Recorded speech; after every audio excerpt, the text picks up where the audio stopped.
জিন্দাবাদ জিন্দাবাদ জিন্দাবাদ নারায়ণ বাবু জিন্দাবাদ জিন্দাবাদ জিন্দাবাদ নারায়ণ বাবু জিন্দাবাদ জিন্দাবাদ জিন্দাবাদ জিন্দাবাদ জিন্দাবাদ জিন্দাবাদ জিন্দাবাদ জিন্দাবাদ জিন্দাবাদ শান্ত হয়ে যান আপনারা সবাই। এখনো কোথায় আছে? স্যার এখনো ভেতরে আছে স্যার। এসব এখানে হচ্ছেটা কি? তুই তো হলি সত্যবাদী যুধিষ্ঠির, আমরা সবাই পাওয়ারে আছি আর ওর জন্য এক অফিস থেকে আরেক অফিসে চক্কর লাগাচ্ছি। আমাদের পাগল পেয়েছে নাকি? সেই জন্যই ওকে ট্রান্সফার করিয়ে দিয়ে এখানে বসিয়ে রেখেছি। কারোর ফালতু কথা শোনার সময় নেই। এনওসির সব কটা ফাইল 24 ঘন্টার মধ্যে ক্লিয়ার করতে হবে। স্যার আপনারা ওর উপরে কেস করেছেন, সেই জন্য অলরেডি স্ট্রেসে আছে। আর আপনি রামাবাবুর সাথে তুই তোকারি করে কথা বলবেন না, আমি মেনে নেব না। মানবি না তুই? তো যা গিয়ে আত্মহত্যা কর। এসব কি নাটক করছিস? এর সাথে তো আগে খুব ঘুরে বেড়াতিস, আর এখন রামাবাবুর সঙ্গে থেকে সৎ সাজার চেষ্টা করছিস। আমার সামনে এইসব নাটক চলবে না। আমার মাথা খারাপ করিস না। সব কটা ফাইল যদি ক্লিয়ার না হয় তাহলে তোকে এই অফিসের ভেতরেই পুড়িয়ে মারবো। তাই জন্য সবাইকে এখানে ডেকে এনেছি। স্যার এসব কি করছেন? এই, পেট্রোল ঢাল ওর গায়ে। আরে পালাও। এখন সব ঠিক হয়ে যাবে। আরে ভাই, আজকে আমার বাঁ চোখটা এরকম কাঁপছে কেন? খারাপ কিছু হবে নাকি?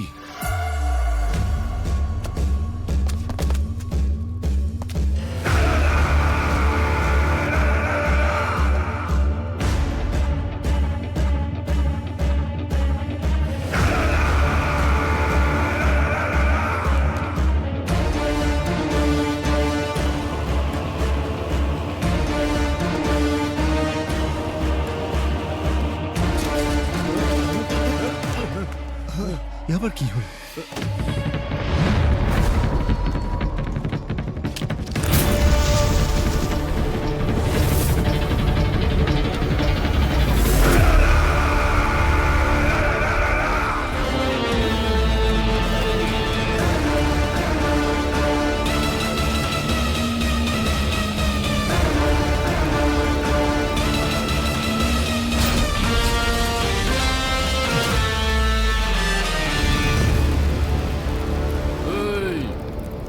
বছর পরেও দেশের এই অবস্থা কি যে কোনো গুন্ডা পলিটিক্যাল পার্টি জয়েন করে দেশের সম্পত্তি ধ্বংস করতে পারে, রাস্তার মধ্যে দাঙ্গা লাগাতে পারে, কিন্তু এখন আর এই সব কিছু চলবে না। Out out.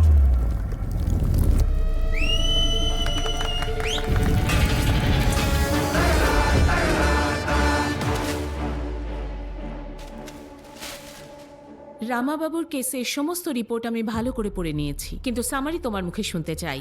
Of course your honour, রামা রয়ের সমস্ত অ্যাক্টিভিটি, ওর সব খরচা, প্রসেস করা ফাইলস, ওই সব কিছু দেখার পরেই আমরা কিছু সিদ্ধান্ত নিতে পারবো। In simple words, mister Rama Roy is highly controversial in his states but very calculative in his moves. আপনি যদি অনুমতি দেন তাহলে আমরা কেস নম্বর 7691 থেকে শুরু করতে পারি।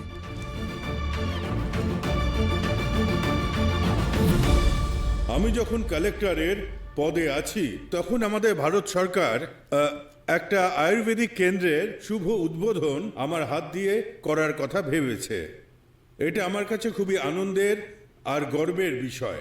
আমাদের সরকার আমাদের 3325 একর জমি দিয়েছেন। এটা আমাদের কাছে একটা বিশাল প্রাপ্তি। আমাদের ডেপুটি কালেক্টর মিস্টার রামার জন্য এই কাজ সম্ভব হয়েছে।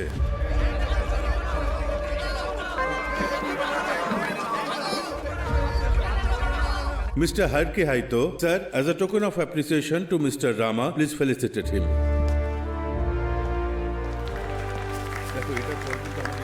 Thank you so much.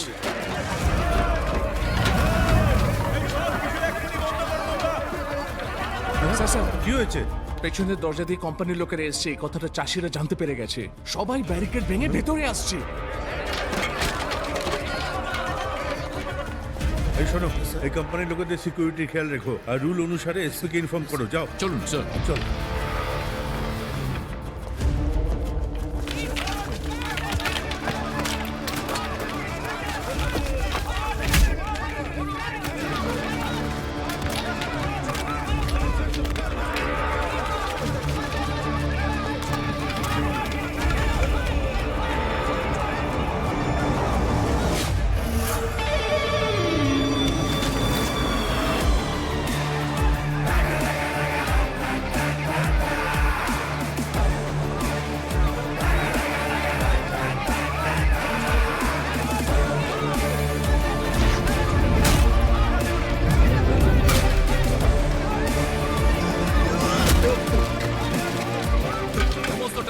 বলেছি জমির অধিকার দিয়ে দিয়েছি, তাহলে কেন নাটক করছো? এখনো কি পেট ভরেনি নাকি? ধরেনি, ঠিকই বলেছেন আপনি। আপনাদের মতো মানুষদের জন্যই চাষিরা মরে। আমাদের চাষ করা ফসল খেয়ে আমাদের ওপরই অত্যাচার করা। মিথ্যে অভিযোগ করে মানুষকে খেপাচ্ছ। এসব নাটক চলবে না এখানে। বেরো এখান থেকে, বেরো। যাও।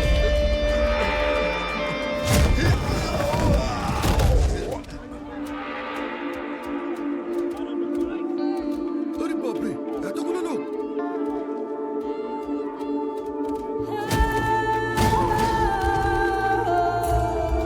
যতটা ভেবেছিলাম এখানে তো তার থেকেও বেশি লোক চলে এসছে।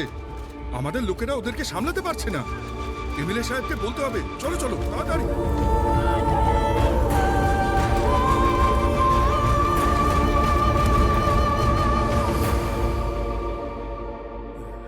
দেখো রামা, বুঝতেই পারছি যে আমাদের সব পরিশ্রম জলে গেল।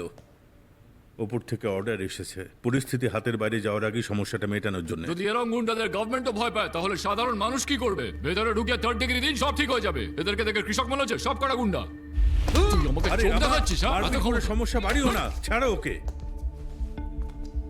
যদি এই ঝগড়া বেড়ে যায় তাহলে সেটা ন্যাশনাল নিউজ হয়ে যাবে আর এই ভেঞ্চারটাও বন্ধ হয়ে যাবে। তাই জন্যে সেন্ট্রাল মিনিস্টারকে মাঝখানে ডেকে কম্প্রোমাইজ করতে বলো। এই প্রজেক্টের মধ্যে আমাদের হাই কমান্ডার ইনডাইরেক্টলি শেয়ারের মালিক। আজকে যদি এই এগ্রিমেন্টটা না হয়, আমাকে সঙ্গে সঙ্গে পার্টি থেকে বার করে দেবে। স্যার, শেষ মুহূর্তে ঝামেলা করে এরা আমাদের ব্ল্যাকমেল করতে চাইছে। দেখো রামা, আমরা 1 একর 8 থেকে 10,000 টাকায় কিনেছি, কিন্তু এমওইউতে আমরা 50,000 ডিক্লেয়ার করেছি। 1 টাকাও না লাগিয়ে দিল্লি হাইকমান্ড 20% আর আমাদের সরকার 30% শেয়ার পাবে। এই জন্য কিছুটা আনঅফিসিয়াল কিছুটা অফিসিয়াল পয়সা দিয়ে কৃষকদের বুঝে ব্যাপারটা সামলাতে হবে। তুমি বাড়ি যাও, আমি কৃষকদের সাথে কথা বলছি। তোমরা থাকলে অশান্তি বাড়বে। তুমি যাও রামা। সেদিন রামাবাবুকে বুঝিয়ে বাড়ি পাঠিয়ে দেওয়া হয়েছিল আর চাষিদেরকে 1 একরের ওপর 50,000 বেশি দিয়ে এমওইউটাকে ক্লোজ করা হয়েছিল। তার কিছুদিন পরে রামাবাবুর ওপরে এমএলএ সত্যনারায়ণের সন্দেহ হয়। এমওইউ এর উপরে যে কনফিডেন্সিয়াল রেটটা লেখা ছিল সেটাও চাষিদেরকে বলে তাদের উত্ত্যক্ত করেছিল। রামাবাবুর থেকে পয়সা উসুল করার জন্য উনি তার উপরে কেস করে দেন আর সময় সুযোগ বুঝে উনি চাষিদেরও হাত ছেড়ে দেন। রামাবাবুরও কমিশন আছে সেটা বলেও উনি কেস ঠোকেন।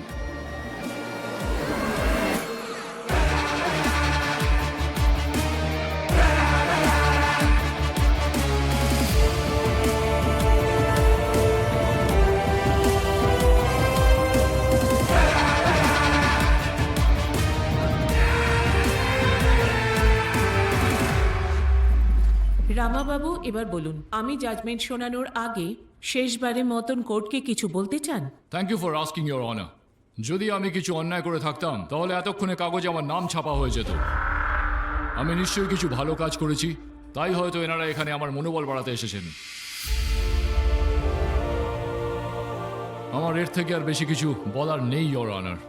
অপরাধের ওপর মোট 13টা কেস করা হয়েছে, যার মধ্যে 3টে কেস সম্পূর্ণ ক্লিয়ার। বাকি কেসগুলোর জন্য কোর্ট একটা ফ্যাক্ট ফাইন্ডিং কমিটি তৈরি করবে।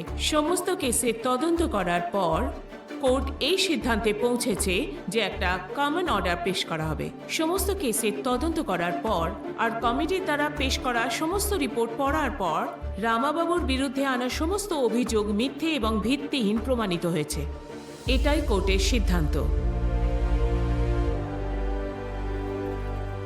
অন এ পার্সোনাল নোট, প্রত্যেক সরকারি অধিকারী যখন একটা বিশিষ্ট পদ পান তখন ওই পদের অধিকার অনুসারে নির্দিষ্ট কাজ করতে পারেন। আর এটাই প্রমাণিত হয়েছে যে রামাবাবু তার পদ অনুসারেই কাজগুলি করেছেন। নিজের অধিকার অনুসারে উনি এমন কিছু কাজ করেছেন যেটা ওনার কর্মক্ষেত্রের বাইরে, কিন্তু সেই সমস্ত কাজ উনি জনসাধারণের ভালোর জন্য করেছেন। তাই ওনার বিরুদ্ধে আনা সমস্ত নালিশ এই মুহূর্তে কোর্ট খারিজ করছে। The court is adjourned.